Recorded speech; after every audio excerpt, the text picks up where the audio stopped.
Welcome to another exciting video. In this video, you're going to learn how to model structural columns, structural beams, and how to model uh, beam systems, joist systems, and how to make sure that they slope as a one unit all at the same time without breaking your model. This video is going to be extremely helpful when drafting commercial jobs, residential jobs, where you have to add slopes, and then you want to make sure that everything slopes smoothly. First of all, we're going to start off by going to our first floor. We're going to go to our structural tab. We're going to go to our beam system. Beam systems. Sorry, take that back. Go back to our structural tab. We're going to go to our columns. We're gonna do our generic W21 by 50. We'll add one there. Add one there. And then what I'll do is I'll just grab these. Do a CO shortcut, enter to copy. I'm just gonna drag down there like that, and then from here I'm going to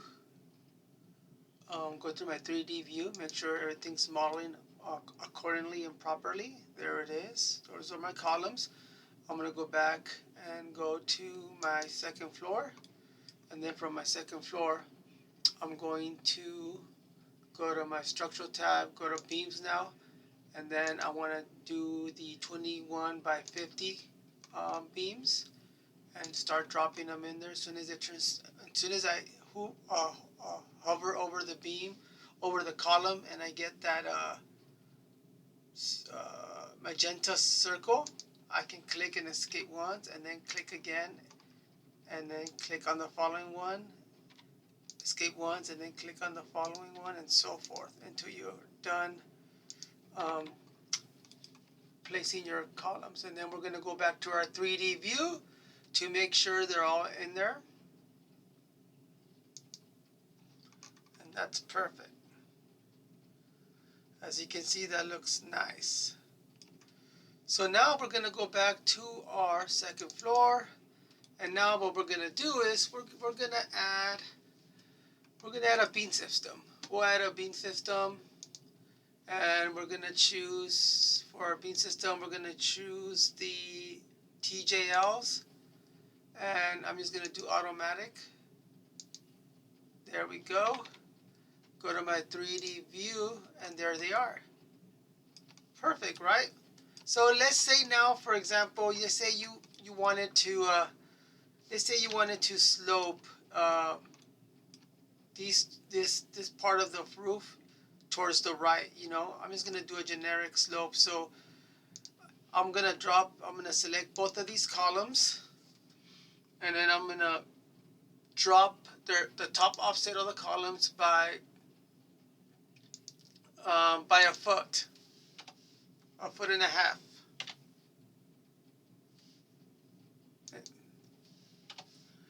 And then click enter. Actually, sorry, it should have been negative. Enter. And as you can see, when I dropped my columns by a foot and a half, the columns did get shorter. However, that command did not carry over to my beams or my joist system. They remain the same. So my ultimate goal of sloping towards my right failed for the following reasons.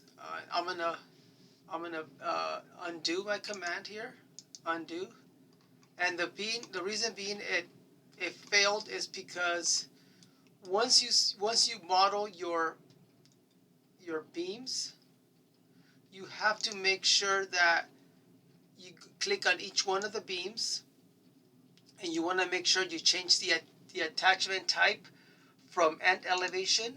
You want to change it to a distance, and you want to do that for the other one also, distance, and then you want to hit apply, and then you want to do the same for all of the rest of the beams, which I'm going to do here quickly. change them all to distance, change them to distance.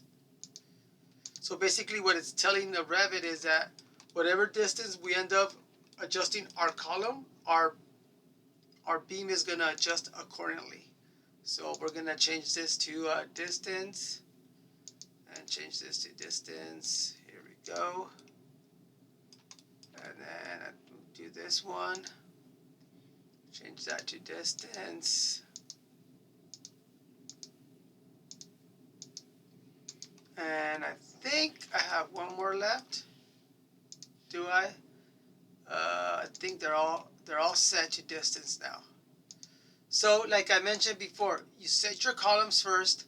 Once you set your beams, click on your beams and change the attachment type from end elevation to distance. Now let's try that again. We're going to click on this column and that column, and then we're going to drop those columns by 1.5 feet.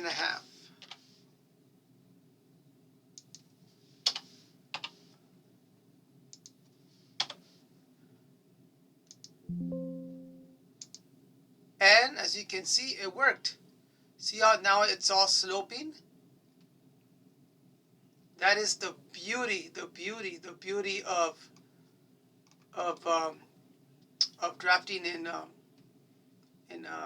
Revit. You know, once you make these minor adjustments to your properties on some of these elements, will be a game changer. And as you can see, this is a huge game changer. And let's say, for example, I'm going to delete this beam system. Let's say, for example, we start off with this. Let's say we set our columns and we set our beams, but now we want to place, for example, individual. We want to set individual joist on the beams. If you were to go to your second level and try to do it from here, this is what would happen. So if I click on, let's say just my TGI, let's say I click from here to here, and then we go to our 3D view, that one worked perfectly because it's going horizontally, but let's try the other direction.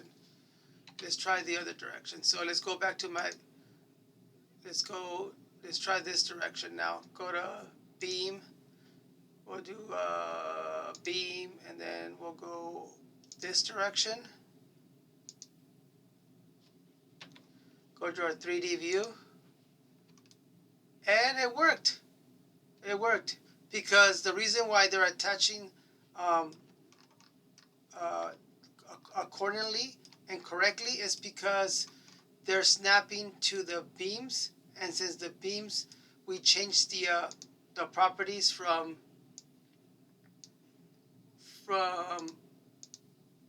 end elevation to distance.